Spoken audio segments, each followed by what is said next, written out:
Did you know that some of the greatest jazz albums weren't even made by traditional jazz musicians? Take this album for example, Life on Mars by Dexter Wansel. It's a jazz fusion masterpiece, but Wansel wasn't just a jazz guy. He was a producer, keyboardist, arranger, and a key figure in the Philadelphia soul movement. So how did someone outside of the traditional jazz world create an album that still sounds futuristic today? Here's the problem. So many jazz albums slip under the radar because they don't fit into a neat little box. And if you're not careful, you could be missing out on some of the most mind-blowing, genre-bending jazz records ever made. But don't worry, I've got you covered. By the end of this video, you'll know exactly why Life on Mars is a must-listen, what makes it stand out, and how it pushes jazz into another dimension. So stick around, this is one journey you don't want to miss. The first track I want to talk about is A Prophet Named K.G. This is a fantastic introduction track for the album.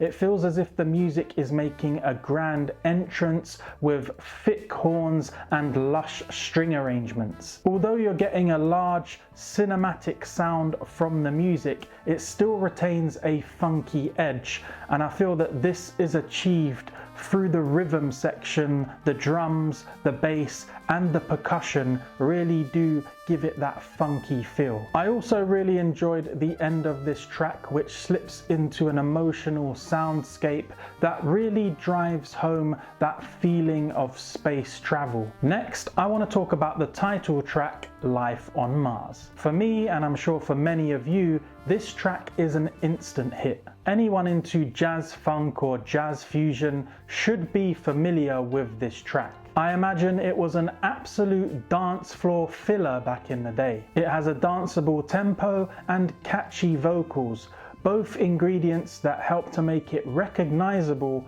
and classic. The intro is a dreamlike soundscape that once again makes you feel as if you're in space. And then Dexter Wansel's electric piano melody pulls you right into the vibe just before the funky bass line kicks in, alongside energetic drums and groovy guitar chords and licks. Horns are also used to add emphasis to the vocals, which I thought was a really nice touch. Also, there's a nice synth lead that enters from time to time, which I feel helps to reinforce the spacey sound that is present throughout this entire project.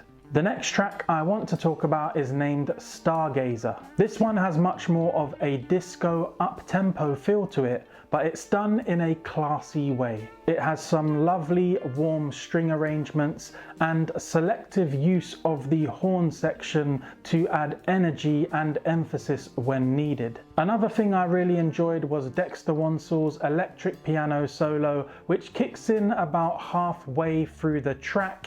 It's great. Also, at times a flute enters the composition, which sounds wonderful. Another thing I really like about this track is how well mixed it is. All of the different instrumentation has been put in its right place. It's been put at a perfect level to where nothing sounds overpowering, out of place, or abrasive. This is a well executed up-tempo track, and probably one from the album that isn't talked about as often. Next, I want to talk about the track named Theme from the Planets. As soon as I started playing this track, I just had to start turning the volume up. It was almost an involuntary action. I don't know what came over me. It was just something about this track where I just wanted to get that volume up. The drum beat is infectious, and when they kick in, the synthesizer, keyboards, and strings just sound amazing. The bass has a deep groove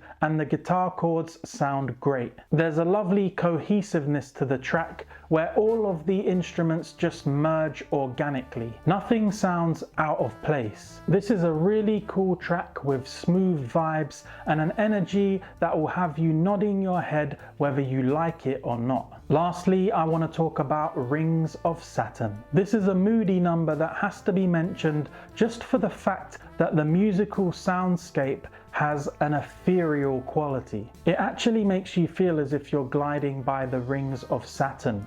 It's very dreamy and spacey. Dexter Wansel's electric piano has a melancholy edge to it, which gives the track a mysterious feeling. The saxophone on this track sounds great, and I love the way that it weaves in and out of the different sounds. I honestly feel that this track is way ahead of its time. If you really study this, the subtle melodies and chords really do feel unique, and it leaves you wanting more of that thing. You can't quite put your finger on it, but you just know that you want more of it. For me, this is an understated, mellow masterpiece. It's one of those tracks that I kept playing over and over to discover new elements with each new listen.